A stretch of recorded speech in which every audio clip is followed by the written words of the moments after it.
Kia ora everybody and welcome today. I have the absolute privilege of sitting here with someone I have known for longer than I've been alive, pretty much. So I heard her voice when I was in utero in my mum's stomach. This is Chickee, or Justeena, and I'm really going to struggle saying Justeena today because I've known her as Chickee my whole life. That's right. But Justeena Leaf, she is one of those humans that just shines light wherever she goes, and I'm always super proud to say that I know her. She is a nurse, she's a mum, she has a smile that literally beams from a mile away, and a beautiful laugh, has a beautiful whānau, and I can't wait to share some wellness stories with her today. But kia ora and welcome. Kia ora. Thank you very much for doing this today. Chickee's just come off night shift, so we're very grateful for her time today. Yes. If there's some awkward silences, she's just trying to catch up. Yeah, yeah, absolutely. So being a nurse, Yes. well, we focus on body, mind, identity, community, environment, because we don't feel that body on its own is our wellness or mind on its own is our wellness, and connecting to all those different elements is really important. And you, a while ago, did something pretty amazing with your wellness, and all the photos made me pretty jealous. You went for a big hikoi. Where did you go? Yes, absolutely. Well, so I was a part of a team called the Influence Team, and it was just a group of us that got together and trained. We trained every day. We had to commit to some type of physical activity each day, so that we would get our mana, or enhance our courage to hit the Great Wall of China marathon. And it was absolutely amazing. Yeah. Yep, you had to train. Could have just roll out of bed and go. Some could, but no. No. Did you walk it, run it? Bit of both. So I did the 32k. Yeah. You could have opted three different tracks, but I did the 32k. It was absolutely amazing. So we started off running, and then we went to a jog, and then it was just straight up. Yeah, straight up. Went through villages, hit the wall. So it was a bit of everything. You got to see the in-depth of China, and the villages, and the people, and the love, and the support. Yeah. So it was a small opportunity of my life to enhance my hawara, but also a huge opportunity to enhance my wairua as well. So the feeling of what a good, healthy tinana can bring you. Yeah, it was choice.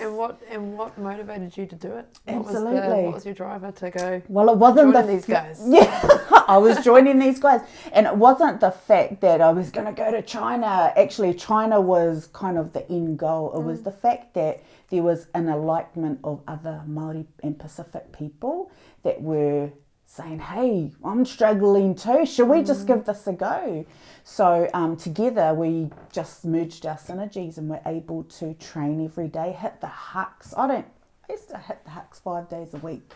You know, that's just how much wairua and confidence a team can bring you. So, that was my motivation, was to grow my fitness level, but also do it with like-minded people. Yeah. And nothing like accountability, eh? Like if you're in a team and they're like, we'll meet you at the hucks at this time, you show up because they're waiting for you. Absolutely. You can't be like, well, I don't feel like it today. Absolutely. And I also found a sense of, I was doing it for my whānau as well. You know, gains for my whānau is gains for me, because it's not just about you. You know, it's about you and your whānau. Yeah, it's that ecosystem, eh? Yeah. Because if you're feeling good in here, then that starts to really spread itself out to work and home and everything that you're part of. Oh, yeah, absolutely. But it feels so long ago. Yeah. Just feels so long ago now, but just an amazing, if we ever get to travel the world again, go to China. I've heard that a lot though. I've heard the culture is so beautiful over there. And just so well cared for and clean and respected. And, I think I didn't understand or appreciate the cultures other than Māori or European outside of New Zealand until I went to China and saw it for what it was. Yeah. They really welcomed us in their world and in their lands and in their cultural spaces. It was beautiful. Yeah. So cool. Yeah. Well, I've always known you to shine like this beautiful light, but 2020 for you in the nursing field must have been like... It was insane. I can't actually think even where to begin to talk about that, but your mindset must have had to been next level to not only get yourself through that, but to take care of all of the people that you take care of, both at home and at work. So how did that mindset develop, or what were your coping mechanisms during that time, and still now, actually, to be fair, with the clinic that you've got? Tell us about it all. Absolutely. I think when you're looking at life, your life is made up in, I like to think of food like a pie, and it's got segments. Some segments are quite bigger, some are more juicier, and some just have a hard time trying to get out of the tray. So that's into 2020, that's where my life was. It was a segment of different pieces. First and foremost was my family. Okay, we've now got a change. We're going to go into lockdown. Hey, there's this new virus out. My gosh, what does that mean?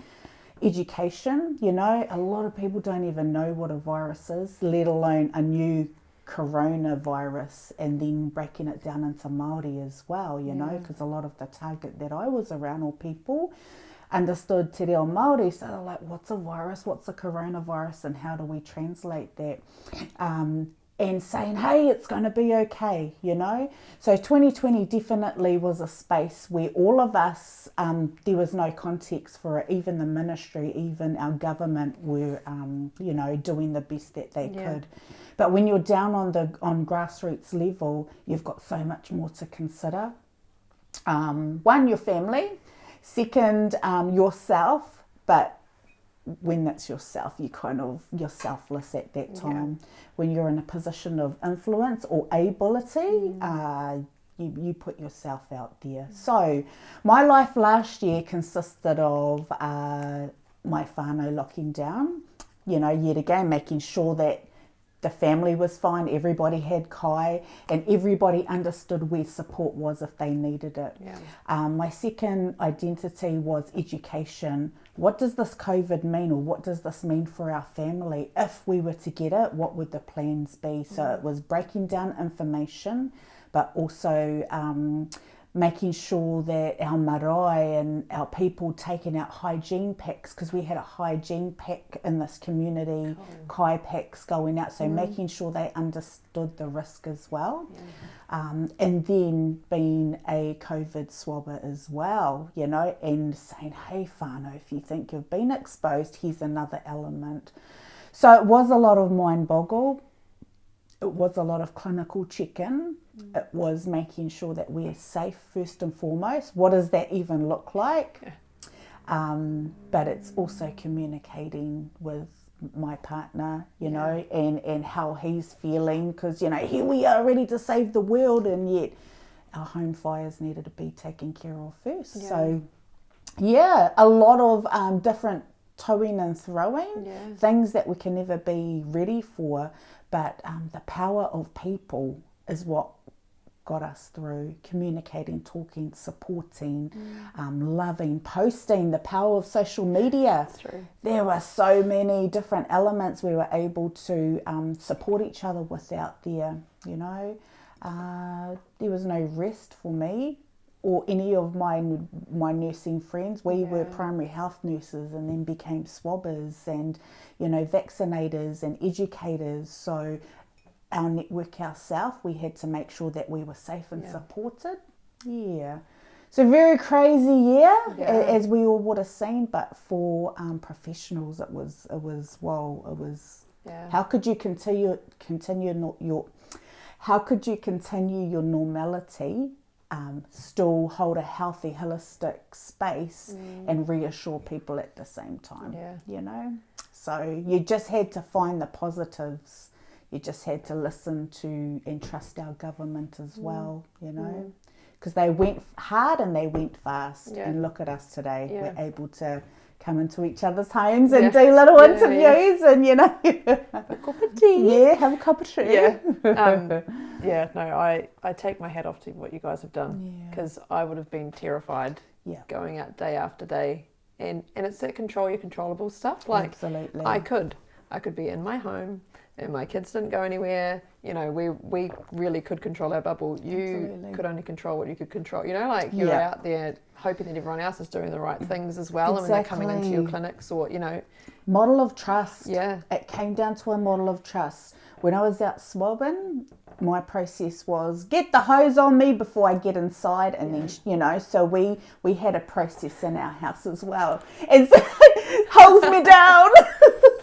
like ice bucket challenge every day. You know, it was just, you just had to do what you knew was right for you and your family. Kids weren't allowed to hug mum or kiss mum, and you know, I had a area that was all taped off. Just, you know, that's just how serious we took it.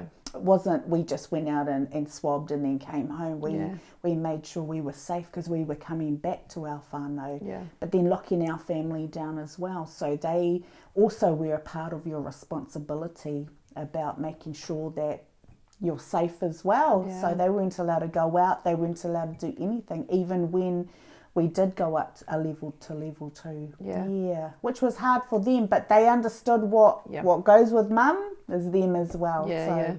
It must have been so hard for you too, though, coming home, because that awhi is so, you know, when you've had that really hard day, to have a cuddle and a kiss, and you know, that time is actually both critical for you and for them. So that would have been a really hard brick wall to. It was. The kids couldn't understand why mum couldn't stay home with them. You know, they were locked down. How long we were locked down for? 8 weeks, or if not longer. You know, and this is every day. This is working 7 days a week. You know, and we just do what we do.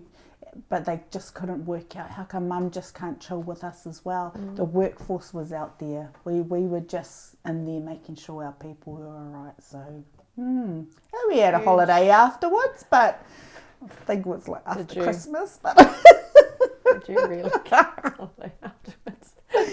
Was your holiday just getting 5 days a week instead of 7 days a week? Hey, exactly. You take it. Cut it out. So take it.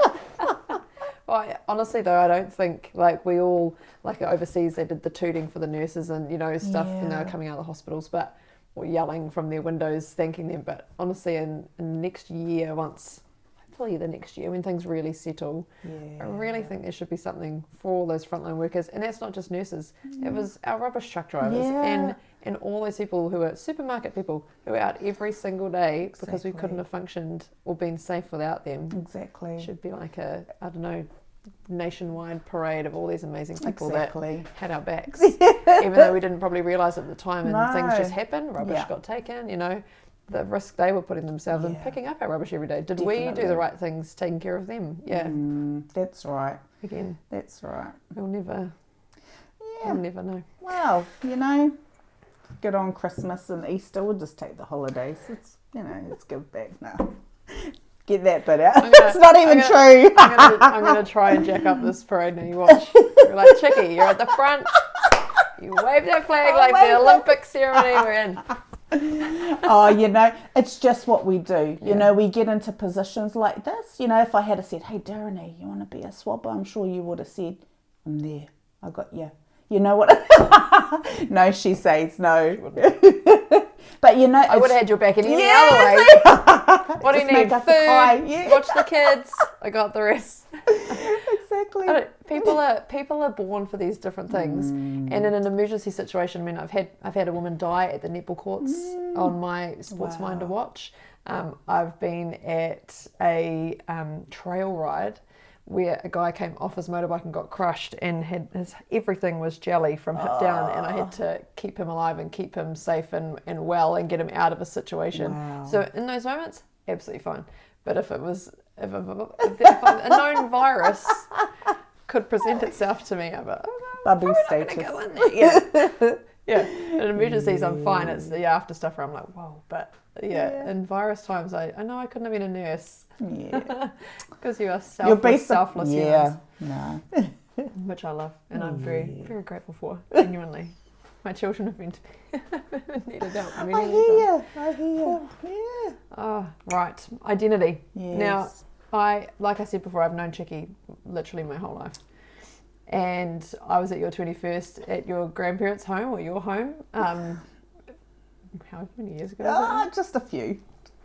Not long. Anyway, a long time ago. And I remember it being a really big deal that you got your key because you'd gotten to 21 and you'd achieved this stuff, and they were just so, so proud of you. And I remember sitting there because I was a little bit younger than her. And I remember the history as they spoke about where you'd come from and what you'd overcome and what you'd done to get to where you were, but all the whānau that were behind you in the history. And I sat there like, God, I wish one day on my 21st that I get to get a beautiful carving that has my mum and dad and my grandparents in it, because it's not something that's really done, you know, for New Zealand, European people. But I love that history, and I think if you know where you've come from, that identity, as you move forward, and I mean, I've known your grandparents and I know your mum, and I know, you know, like, and all those people in behind you as you move forward, that's so important to what you do, who you become, and what you do. So tell us about your whakapapa. Yeah, definitely. Well, ki te tātoku kuia, so from the side of my grandmother, no tauranga moana, te iwi o Ngai te rangi, mau o te maunga, mā tātua te waka. So my grandmother comes from a beautiful island called Matakana Island, in Rangi over in the bay. So our maunga is Mauao, or what they call Mount Maunganui. Yeah. Our now moana is Tauranga Moana, and our ancestors came over on Mātātua, the waka. Ki te tātoku kaumātua, so on the side of my grandfather, no whirinaki hokianga Ko Ngapuhi nui tonu ia. So he's from a huge tribe up north called Ngapuhi. In the hokianga, whirinaki, it's the centre of the universe to me, but you blink and you've missed it. So you literally drive through it and it's gone. But it's our centre of the universe. Yeah. So very, very rich in our culture. My grandfather, who passed away a few years ago, always taught us that without family, you can't go forward. You've got to have your family around you, and no matter what you do. So he always, since we were in nappies, took us on trips to see his siblings. He loved his siblings with all his heart. He took us up north. He took us to Tauranga. Wherever there was anything happening with family, he took us. So that's where I first was exposed to the fact that whānau is everything. And without whānau, and whānau isn't always blood related as well. Amen. Yeah, the biggest advocates in my life, or growing up as well, are those who I class as my whānau. Yeah, me too. Aren't as blood is thicker than water, but you know, they were there for everything, and they had your back for everything, and picked you up when you were down, and gave you literally the last thing on their back. So that whole idea of whānau hapu and iwi is what has grown me. So born and bred here in Waikato Tainui, my grandfather's from here, and also my grandmother's from here as well. So being rich in the culture, coming from a marae that's got rich cultural heritage, where you can go back to fill your kete out whenever you feel down or out, or to go and talk to the wise ones who know, you know, they know when you've got a shoulder on your chip. A shoulder on your chip. I got you. A chip, yeah. They know when you've got a chip on your shoulder, and they just say the right word. So culture to me is so rich. It's everything. It makes your heart sing. It takes all the worries away, and it's fostered with identity. It's fostered with belief. I mean, I grew up without a biological father, and in the real world there's a mum and a dad that grow you up, and that was the philosophy that I grew up with. While that was perceived to me in my older life, I was like, actually I had a grandmother, a grandfather, a mum, an uncle. I had 5 grandfathers, you know, from my grandfather's siblings line, that all were that father figure, so they made up for that loss of the sense of a father. So, you know, our westernized way of thinking, mother, father, brother, sister, is actually auntie, uncle, neighbour, close friends, you know. Village, absolutely. Village, hapu and iwi. That's what makes you, that's what makes your identity. And you grow that, you pass it on to your kids, and they foster what they take from it. Yeah. And you just become a great person, you know, from that. And you can see that in your kids. Yeah, well, I hope so. I hope so. Yeah. They're such good kids, Yeah. you know. They love who they are. That's one thing, you know, that I've always wanted my kids to hold, is to love who they are and where they come from, no matter what. Yeah. And love people no matter what, because everyone has a story. Yeah. Everyone has a place that they've come from, and everybody's struggled. Everybody's had a hard time. Yeah. You know, there's no one up against the other. We just got to make the best of it. Yeah, you know? proud of who you are is so important. Yeah. I went to the New Zealand Hall of Fame for female entrepreneurs last week, and they Oh, inducted Kitty Nathan. Do you know Kitty? yes. Ah, The one that's just been she's through so much. amazing. And she talked about her whole story, and I sat in the chair and I just couldn't believe. So 20 years ago, so I was 16, 20 years ago, the racism that she faced just trying to do good, you know, to make a career and a path for herself was, and all the lead up to that, obviously she had the toughest, a horrific time, and thank God she spoke about a teacher who knew how much she was in danger. Wow. And she'd give her the art room keys in the weekend so she had a safe place to sleep. Wow. That woman could have lost her job like that, but it didn't matter.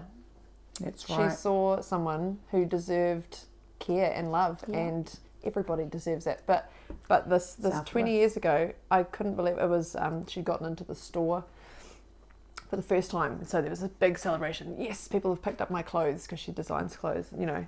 And then she got a phone call really close to that saying, "Hey, look, we've actually got to take it out again." Because another New Zealand designer said she didn't want that person's stuff in the shop. Are you kidding? I was sat there, I welled up with tears. I was like, I just want to run up and just hug you and be like, I'm so proud of you. Like, and I would have been a much worse person and probably named that person who was such a horrific human, but being proud of who you are. And she's stuck to that. That's the right. kaupapa and the tikanga of what she's done and how she treats every piece she makes. Absolutely. Yeah. And sometimes So it's important. going through those things that kind of make you the person that you become. You know, in our younger life, we probably would have got our homies and, you know, jacked the car and went and found that. You know what I mean? It's like you use your experiences to better or find the next stage, because we all always going to be faced with something. Yeah. You know, so And we go into protection mode too. I Oh, saw heck. Fight or flight. Yeah. Oh. Do you watch Grey's Anatomy? Such a weird thing to I link used to. to. Big fan. Jackson Avery. And I can't remember his real name. Jackson Avery anyway, but Jesse something. I just started following him on Instagram, and he shared this thing, and this guy was talking, and it was from years and years ago, and he said, if I'm hungry, you should be afraid. Yeah. And it was a genuine, like, we don't understand what people will do to feed their families. Yeah, it's true. You know, and how we solve that, who knows? Everyone's trying, and there's still all this hold up everywhere to get all these basics of life that, you know, Maslow's, just that basic needs met of safety and warmth and food and love. But he said the world doesn't understand what people will do, and it's the same when you go into protection mode. You do anything to protect people. Absolutely. It just doesn't always end well. Yeah. Or it isn't the right thing to do, but when you feel like you have no other choices, Yeah. But no, I can just imagine your kids connecting straight into that identity and knowing exactly who came before them and why they're here. It's so Absolutely. And it's a rich whakatokio, it's a rich saying by looking to the past to guide your future. You know, we've got to learn from the past a lot of the times, you know, but even as young people, we don't realise that. No. We don't realise, that mistake was made before, but I'm just going to try it myself, you know. Yeah. As we get older though, hey, what's been done before? Let's try that and let's perfect it. Yeah. So, Yeah. Or it kind of worked. How do we tweak it to, to adapt to our space and place. Exactly. Yeah. Yeah. Community clearly is incredibly important to you. Absolutely. All come, you know, I mean, I'm an only child, so I've literally adopted so many people over my years to become whanau, because that's just, I always often say to people, and now you're adopted into the whanau. Welcome, new brother. Welcome Welcome, new sister. Welcome, new grandma. You have so much brothers and sisters, you know? It's amazing. Yeah. It's amazing. And you do anything for them and they're doing it for you. It's just how life travels. It through, is. really. It is, definitely. How do you, so outside of your family, I mean, probably more in the marae, but how do you foster that community vibe that everybody understands and knows, you know, what you bring into the community and how does that work? Absolutely. So I suppose in my space and place at the moment, I've come to realise that without people, that we really can't function as a whole person, and we need people to connect, to grow, to love, to be taught, to teach. We need all those elements, and so my practice that I have going forward is made up of that. It's made up of teachers, it's made up of workers, it's made up of people that tell you off, it's made up of so many elements, and sometimes we don't like it, but sometimes you have to see the growth in it all. And so that's what makes me up today. The growers, the healers, the thankful, your G's and your sidekicks and just all those sorts of people and resources, people that give their heart and their time and have come out of that Western way of thinking that it's about growing the profit, where really the profit is the people and health, you know, and being able to sustain a healthy life or just have a roof over your head.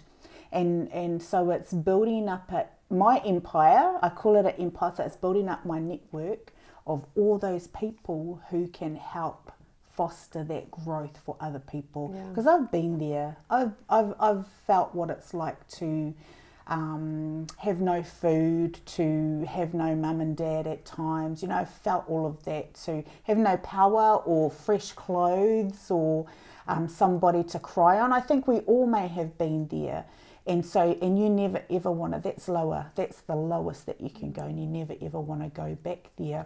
So you think, right, those experiences is what you're going to take, because that's how other people will feel, you know. So my profession at the moment is built up with a network of people who can grow and thrive, and who you can bounce off. I'm a synergy.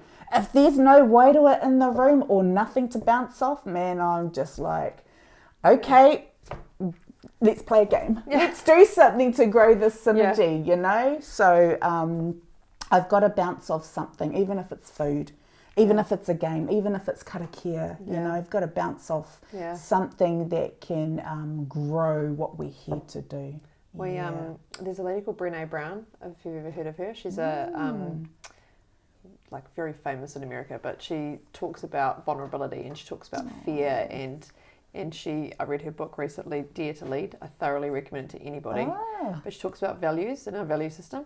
And she said, you know, all of us would be like, you know, I empower people and I'm all about trust and integrity and how many can you remember? Yeah. And you can't, and you don't live them all when we say it's a value all the time. Like you might say you have integrity, but then you know there's a situation where you overheard something or someone told you something and then you might have gone and told someone else, or you should have stopped the conversation and gone, actually, it's not appropriate to talk about. So, but then in other situations, we would be in there going, not okay, don't like this. So she said that the two values, you can only have two values you choose have to be non-negotiable in any area of your life. Wow. Work, home, sport, wherever you are, school, those are two that you, at your most high functioning, are living your best life. If you've got those two values nailed.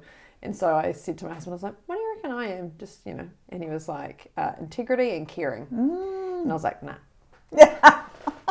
Because I'm caring to a point, but I also cannot be caring. You know, I'd love to say I am all the time. And integrity is the same thing. Some situations I know I should have spoken up harder and louder, and I haven't. So I can't say that absolutely 1,000% non-negotiable. So my two are connection and usefulness.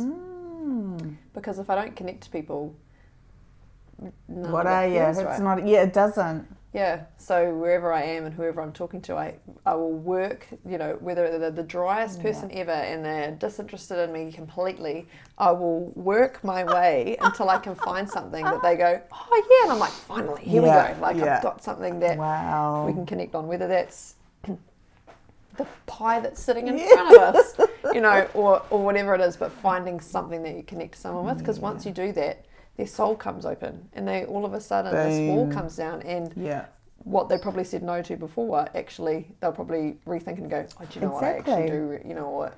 That excites me when you see that change in people, you know, because you're like, wow, is that us working our synergy, or, you know, what is that? Yeah. And then you've got another connection. Yeah. And you learn. Yeah. And it opens up, we call it perspectives, you know. We often have this perspective of whatever, you know, thing we're thinking of that day, whether it's judging a situation or whatever it is, we have this perspective, oh, well, if I was in that situation, I wouldn't do it. Whether that's stealing food for your family, or, you know, doing, you know, oh, I would never do that. How do you know? I've never been there. So I really try hard to work on my perspectives, which is trying to see it from all these different sides to try and connect to what they were. Wow, that's, you know, good. Like, yeah. It's not easy. No, it's not. But it's really important to try, because what's the world going to be like if we don't start trying to see what it's like to be hungry? Exactly. Yeah. For your kaumātua and queer, because my dad is Stanley, getting old. Much preferring his Father Christmas. 4 seasons round. I should edit a photo into this of my dad looking like Santa.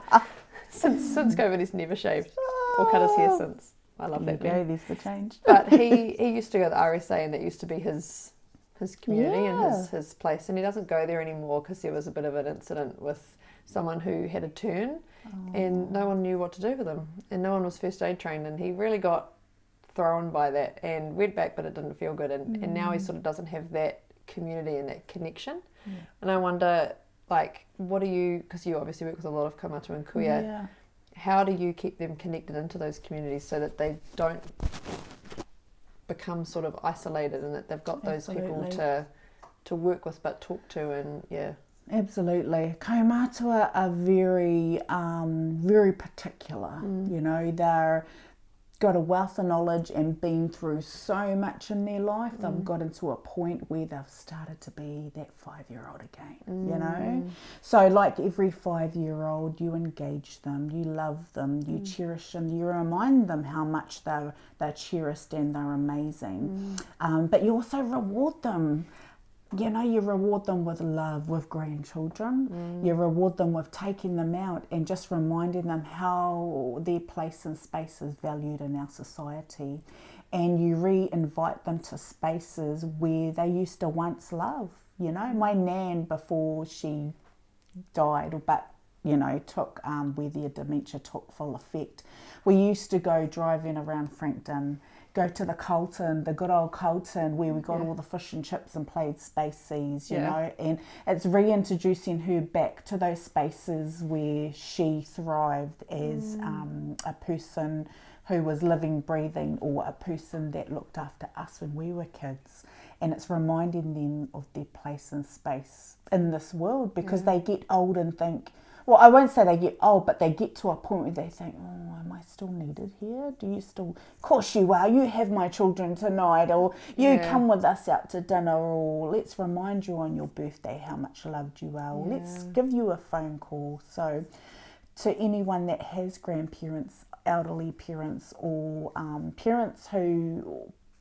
nannies and granddads that just need to reconnect back with the world, remind them how much of a special place that they have here in society, because, you know, they set the platform for all of us, and it was hard for them back then. I mean, some of us might say we've got it easy, but do we really?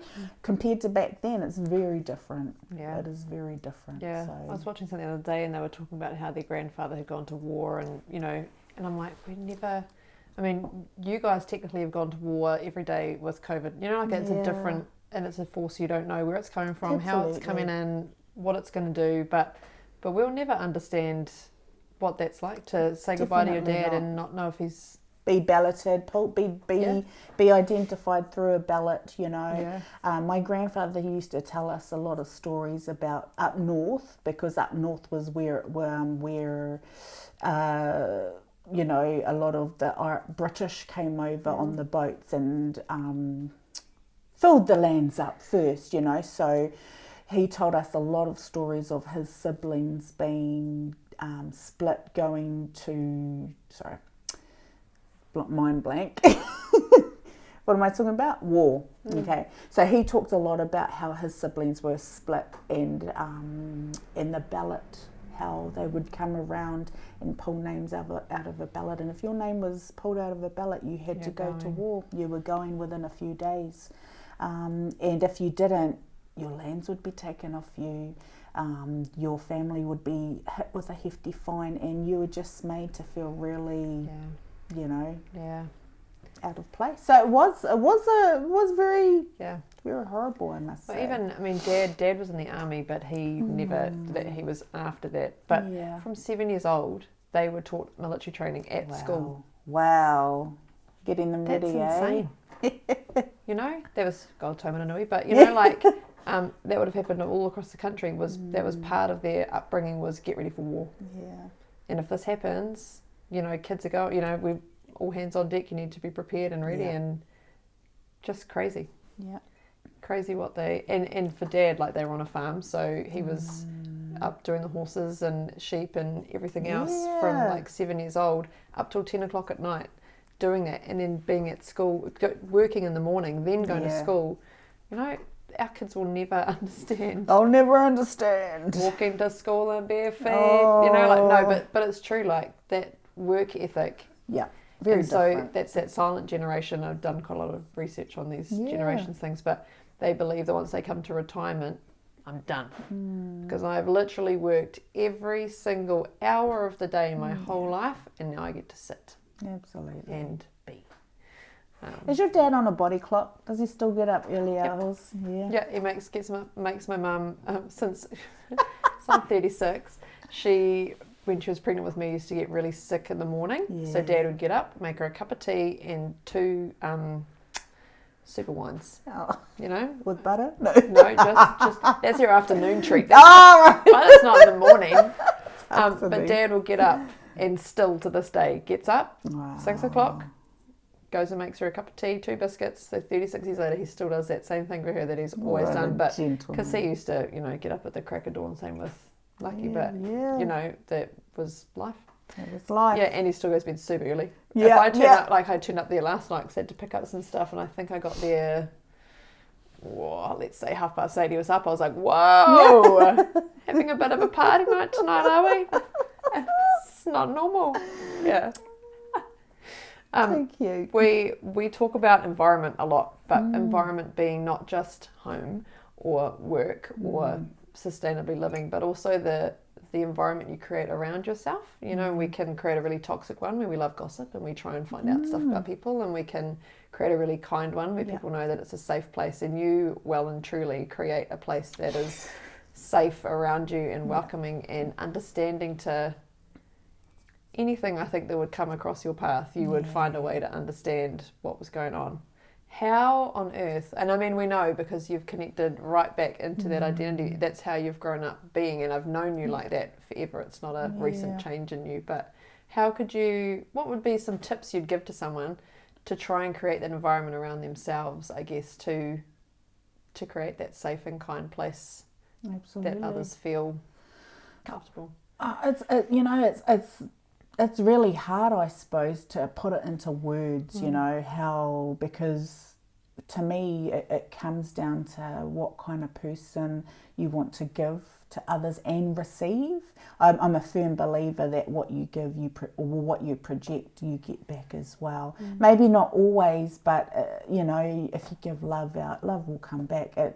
The yin and the yang, they follow, but the positive and positive creates energy. So I'm always a firm believer that, you know, give out to the world, you get back as well. But I guess it's what you surround your daily life with. If you're going to surround your daily life with no sports and just staying home and watching the good old Netflix, then that's what you're setting yourself up to aspire to. Yeah. Open your mind, create your vision board. Put your dreams out there and create a family or a lifestyle or a feeling that you know that in another life you would be proud to look back on. Yeah. And I know that's so hard sometimes, especially when we've got feelings and hormones and changes and things that don't go our way.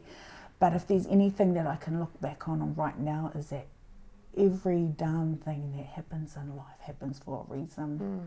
And it will make and strengthen you. It will never break you unless you let it. So you have to take that strength and create more strength from it. So you can have lots of fun and you can have lots of hard work, but you've got to always work outside your comfort zone. I never realised that until I became a mum, how much you actually have to work outside your comfort zone.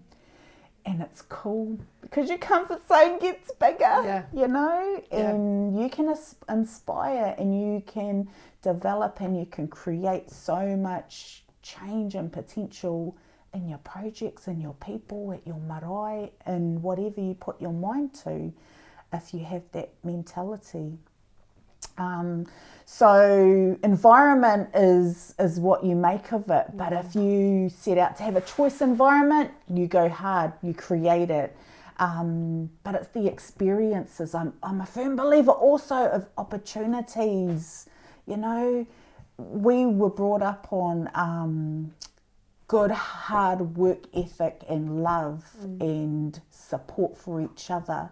Opportunities were far and few between, you know, because I always thought of opportunity is a door that it presents itself, but the doors are hidden and you got to find them, you know, and you got to look for them, and sometimes they're even there, you don't even realise. And you got to spend trying to push them because it's rusted. I know. Rusted shit. But it's an opportunity and you've got to make the best of what you have of it, you know, and then you've got to turn around and think, well, we did our best, you know, we did our best. Can we do more? Absolutely. So your environment becomes a product of what you project, and what you project is kind of what you want your life to set out to be. It's not always going to happen how you want it to, but you can damn well really try. When you're a kid, you got to go with what your parents do and say, there's no ifs or buts around that. But there'll come a time where you can be on your own 2 feet and you can make and plant your own seeds, you know. And that's the hope that I try and give to young people, or even our people, is, you are under the role of your parents, but one day you're going to be your own role. So get ready, start building your basket.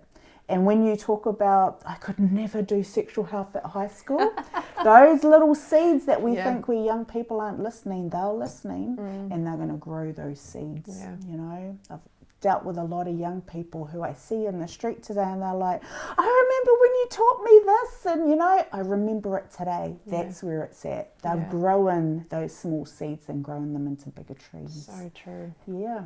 I was at the netball last week at the Magic game, and this girl ran up to me who eyeballed me just so we can get the height. And she's like, hugged me, and she's like, do you remember me? Yeah. And I was like, yeah, of course. Oh, of course I do. And I said that, yes, I do. And I said her name. She goes, you do remember me? And I was like, of course I do. And she's 12, 13 now. I taught her when she was 3. Aww. So that sort of stuff really reminds you, and I've had that happen a lot, but it really reminds you the difference even when they're so small and you think they forget you because it's just these little bits, and it's, you know. Absolutely. But same with my high school teachers. There's one particularly who genuinely, because I was a bit of a spoon at school. Real good kid, turn up, but stupid. Was no shining light academically at all, and so many of them had given up on me, but this one teacher, she believed in me, and I got my first ever academic award in 7th form, so my last year of school, and it was diligence and drama. Thank you, Mrs. Ryan. But she always believed in me, and then I left school and I'd said I was going to go study sport, and everyone was like, okay, well, good luck with that. And I was top 3 graduating of that because I found something I loved, and now you merged science with maths, and that became biomechanics. I was like, click. But those people, you don't forget that Definitely they not. had your back and were like, you can do this. Exactly. Kids grow up too, you know, so just always remember that they will remember you. Yeah. Yeah. How you treated them comes back. Exactly. And words last. Like, I had one teacher who said to my mum she shouldn't even bother doing bursary. And mum came home, she's like, so this is what this one said. And I was like, well, I'm going to prove her wrong. Just so you know, 47% is a pass in bursary, and I passed. And I was so proud because she genuinely said I should pull out. Wow. What kind of teacher does that? Look at you now. It's just disappointing though, Yeah, because it that is. stuck with me too, and it wasn't a point, she didn't need, I was still going to give it my everything, and I didn't study any harder or less because of what she said, but I was bloody proud at the end of it, because I couldn't have said out loud, said, well, I'm going to pass it, I won't teach her, because I didn't know if I could. I was going to give it my nudge, but I didn't know if I could. I think you talked about it before, but what is your favourite place and why? My favourite place.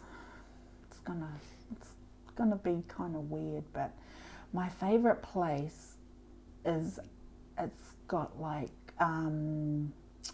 fluffy bits on it, and it's got 6 pillows on it, and beautiful sheets, and just I can lie like a starfish. It's my bed. It's my bed, and it wasn't until probably 3 years ago where I first brought my very own brand new bed. 3 years ago. So I've always had like a second-hand bed, or I've kept my high school bed because it was just, you know your nooks and crannies in your high school bed, and my dad brought that bed, so I didn't want to part, all that sort of stuff. 3 years ago, I brought my own bed, my own specifications, and I paid a heck of a lot of money for it, because working and carrying children and just coming home to a space where you can just go, oh, that's just what I was waiting for. I love my bed. It's my space. It's my space where I can decorate it, where I can be a starfish, where I can sleep all day if I have a day off, or jump up and down on, or it's just my space. So that's my favourite place. But that's the stuff we don't realise we're grateful for. We all take for granted that we've got that space. Exactly. So cool. And you know what? The other thing it's good for is when my kids want to hop in bed with me and they're sick, they come to my bed. When they're looking for comfy pillows and nice clean sheets and blankets, they'll take it off my bed. So, it's mine, but it's theirs as well. When you have kids, which is everything's that welcoming theirs. environment. Yep. I was saying that to someone the other day. I was like, once you become mum, not even going to the toilet anymore is yours. No. Like, and someone said, just don't tell them you're going. I was like, I don't. But it's like they get the sixth sense. Hold on a minute, mum's gone too quiet. Yeah. Where is she? Find her. Mum. Scatter, find her. And then they'll call out, mum's in the toilet. And then the other two come along. Hi guys, so glad you could all join me for this moment. I know what you're saying. Yeah, and little people, obviously they sleep in your bed, but I love that. I'm really trying to be real. Like, my mum was like, you need to stop. The smallest one that sleeps in my bed, she wakes up about 11:30 every night and comes in. And I'm like, one day she's not going to do that anymore. So I'm just going to, and she sleeps so much she's there. It's not like we're awake. She goes back to sleep and we're good. And I'm going to thoroughly enjoy, because she comes and she like tucks in onto you. She doesn't just sleep on the side. She's like touching you the whole time. I'm like, she's not going to do that for very long. She's the last one. So take it. I'm going to just... Have but it now for I all can you appreciate can. that happens in my, in that bed. That's so cool. That's right. That's right. Special. Yeah. Well, that is the end of our pillars, but I have some quick fire questions for you. Oh, right. Okay. Let's get ready. Okay. I love these. Yeah. 3 things that made you smile today. 3. So my toast, because it was perfect. Yeah, toast that made me perfect. Yeah, definitely. Respect. Being up this late after a night shift. Sorry. Thank you. And having a spa when I got home. Oh, how good. Yeah, that made me smile because I was freezing. It was freezing. I think it was -1 this morning. Shivers. Yeah. I think in the Toronto it was -2 when my mother-in-law's taking my son out today, and I'm pretty sure she said it was -2 in her car. Oh, those were dumb. Were those dumb? No. My toast. When you... My toast. I have my toast on a certain setting, and when someone messes with that, and then your toast doesn't go the right, and you didn't think to check. That's what I was when you were saying something like, my toast was, I should have said my toast because it was perfect. Perfect. Yeah. Perfect. Favourite books? Is it okay if I don't read?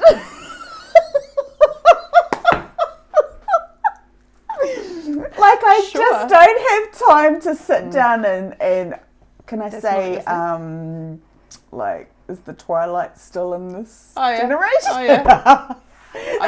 Those are the last set of books that I read. See, I don't read for, like, I read, like, fact-based books. Yeah. I don't read, like... fun-loving. Yeah. Yeah. Twilight. Nothing Stephen against Gray. it. I just need a Is it purpose to read because yeah. I'm not a reader. Okay. And I really have to make an effort to read. Like Yeah. it's not easy to read. I've tried, but I fall asleep. Yeah. Yeah, I've literally got no Not in the brain bed. space. Yeah. Unless it's a science book or it's a book or it's literature of some sort Yeah. that I've got to get ready for Me something. And I write notes because otherwise it doesn't stay in here either.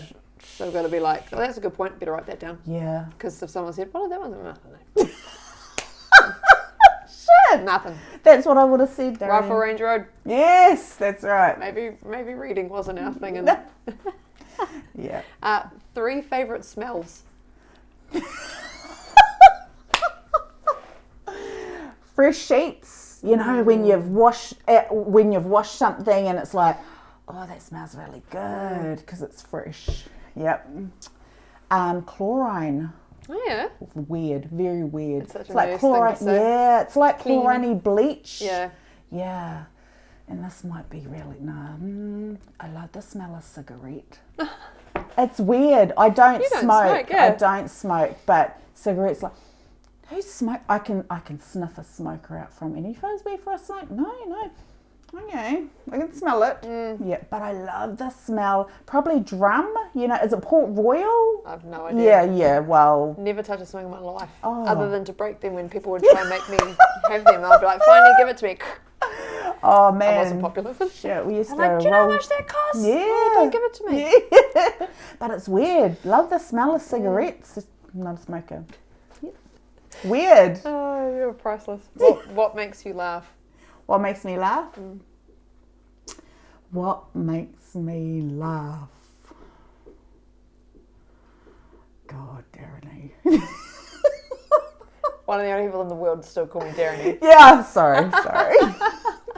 It's nice. See, Chickee, always be Darren. Yeah. Darren. No, it's nice. It's nice when people say it nicely, like, Yeah. and not like Darren, Dani. Someone thought I spelt my name wrong one day in front of her. I wrote it down at a doctor's, and I just had Harry, and I wrote Darren, Dairne, and she goes, "Oh, darling, did you spell your name wrong? Is it Diane?" And I was like, See, dumb shit like that makes pretty me tired, laugh. but not that tired. Oh But my it's that gosh. stuff. It's similar to Māori names where Yeah. people get it wrong, and it really grates me when I Yeah. hear names said wrong. So I make Yeah. an absolute blatant effort because for my name, people have said it wrong 36 years now. Yeah. And it's also a talking point. Like I enjoy going, actually no, it's Irish. Ha ha ha. Yeah. Mum and Dad. There was this lady on TV called Darren Shanahan, and There they it thought is. she was wonderful. And there's this history to her, and she was a really strong woman, and and she was doing really challenging things around the world with her reporting. That's why they wanted it to be my name. Could have phonetically spelt it a bit differently, but she spelt it that way, so mine had to be spelt that way. Exactly. But there's nothing that grates you more when someone makes like quite a rude joke about it, like, ha, well, at least I tried. Yeah. Oh no, you could try a bit. Absolutely. Challenge know. people these days. Yeah. What do you think my name is? Yeah. It's, you know. It's going to the nurses or doctors in that particular A&E, and they'd be like, Justeena Leaf, and you'd be like, thank you, and Harry Burns, yeah, thank you, and then I come to mine, there's always a pause, and I go, and so I'm already standing up because I know it's me, and they'll go, Mrs. Burns. Yeah. Because and then I get to them and I go, please tell me how to say your name, I don't want to do it wrong, and but it's just this thing, I'm like, don't worry, and they were like, you're already standing up. I know, it's always me. I knew. Always my name. Exactly. First job. First job, yes. So would you believe, when I was 14, I used to do cleaning. So I actually used to earn like $6 something an hour. Bastards. Oh, we've all been See, there. everyone thinks that we should $10 be, a day. Yeah, like, oh man, my dad used to, I think he used to forget to pay us sometimes, my granddad, but hey. So first job, I used to be a cleaner, and I used to be, I won't say we actually, but taught me so much. Yeah, taught me so much. It was so cool too. And that's the stuff you can get something from every Absolutely. bit you're part of. And I was so thankful actually because, I was like under the age of 16 and they took me on the chin and And you wouldn't have let them down because I know you well enough to know you would have exactly turned up and done your absolute best. $23 a week, boom. You can arrange. I'm rolling. Rifle Range Road. Yes. Moneyball. Go to pick me up songs on a feel good playlist. Oh my goodness. It is, I've just got so many. What singing waiata makes your body rock, you know. A good song just makes your soul sing and you get back into that vibe, which is so cool. Yeah. Every genre. Me too. Every genre. Some days I even love opera, Pavarotti, you know, and I'm like, oh, I feel that in my soul. Yes. And then I love a bit of dirty dancing, you know, all that sort of stuff. And then kapahaka gets in there and you're just everything, but everything. When you play that sound and then you get into Beyonce and then a little bit of Barry White, you know, everything. Yeah. I'm exactly the same. I'm so eclectic. Yeah. I've got country and you go to R&B and rap and then just pop and old school. I love old school music. But musicals, like the This Is Me, you know, like those ones where they just evoke your heart to just be like, I know. yes. Exactly. So good. They redid Grease as a musical a few years back. Yeah. The soundtrack is amazing. Really? Yeah. It get really funny, when there's... Same, especially Grease. Yeah. Oh, like the Lion King, they brought that. I was like, I can't do it. And then I heard them trying to be Pumbaa and Timon. I was like, no, it's just not right. It's just not right. No. Favourite concert you've been to? Oh, man. So I went to Annie Crummer's concert. Oh, man. Yeah, when I was young. You know, when you had a phone... Oh, yes. That phone. It was bigger than my head when I was a kid. Exactly. And you had to sort of slide it because someone would go, what'd you say? So you had to come close to the mouthpiece and you couldn't hear them talk. So yeah, I know. Exactly. So that phone, we used to ring up to the radio stations, and try and win prizes. And I won a 6-pack of Pepsi and Annie Crummer tickets. Took my sister. We both went to a concert. It was at the Meteor. It's pretty cool. Oh, that's His so choice. cool. She's so beautiful.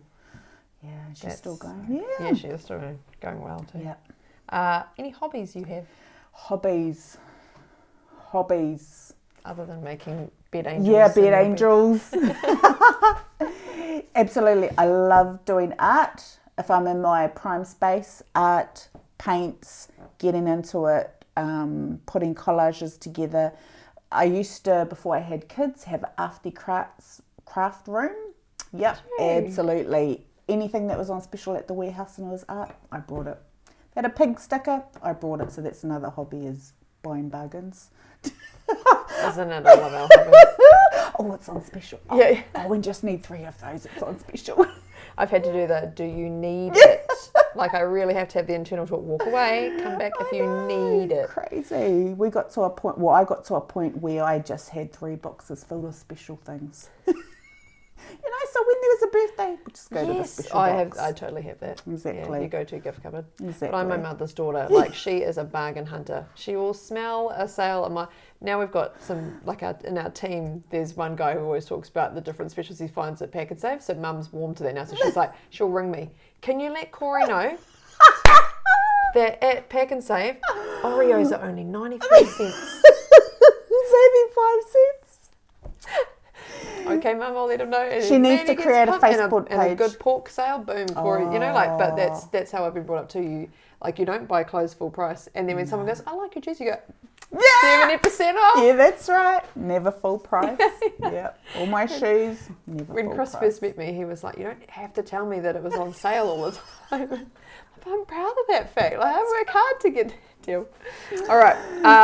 What does the lazy day look like for you? What does the lazy day look like for me? It just, yet again, it means lying in my bed, moving my pillows around, just Netflix, chilling out, the family home, somebody getting food, you know, someone else cooking, just being at home doing absolutely nothing. That's what and it's very far in between those days with them, but when they do, that's what it looks like for me.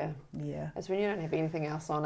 We interviewed a lady a few weeks ago, Cassie Roma, who's amazing. She's on The Apprentice. And that's what she said, a day where I don't have anything scheduled. Yeah. That it's my day. And I know at some point I'll go for a walk, but that's up to me when that happens. That's like just unscheduled time. I don't even hang washing out. I don't do any, well, I don't do that anyway. Pataya does it all, but you know, just nothing. Good. Yeah. Final one. qualities that you love about yourself. This better be a long list. Okay, well, that's a hard one, I suppose. Okay, I suppose the first quality I love about myself is money is no issue. So if I've got money, I've got money. It's a bonus. If I don't, it's okay. But if somebody else needs something paid for, I'm there. I'm that lady that will pay for it if their card declines. Money's just no issue, you know. We weren't brought up on money. We never actually had money to worry about it. Yeah. So I think a quality of mine is, if it's meant to be, it's meant to be. If it's meant to have, it's meant to have it, you know. So, yeah, money's no issue, where some people can get really ripe over it. And I get it because it's your bread some days. But yeah, quality is, if we have it, we have it. If we don't, we won't get too worried about it. Yeah. Any others? Oh, There better be more. Quality. Quality, did you say? Qualities that you love about yourself. Qualities that I love. Gee, okay. I've never really thought about myself like this. This is my funnest question because I want people to see how great they are. Yeah. And I would struggle to answer it, to be fair, but I don't have to. Yeah. I think another quality, I suppose, that I love about myself is you ask me to do something and I'm there. I'll be as reliable as I can, or transparent about something as I can.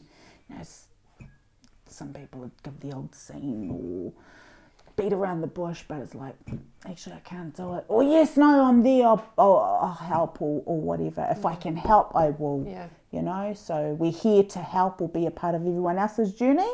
So I think that's a quality I love about myself is I'll help if I can. That is exactly my purpose for all of what we're doing. Is your story will inspire someone else's story, and if you can help, you help. That's right. Absolutely. That's what we're here for. Is those little touch points and connections. So cool.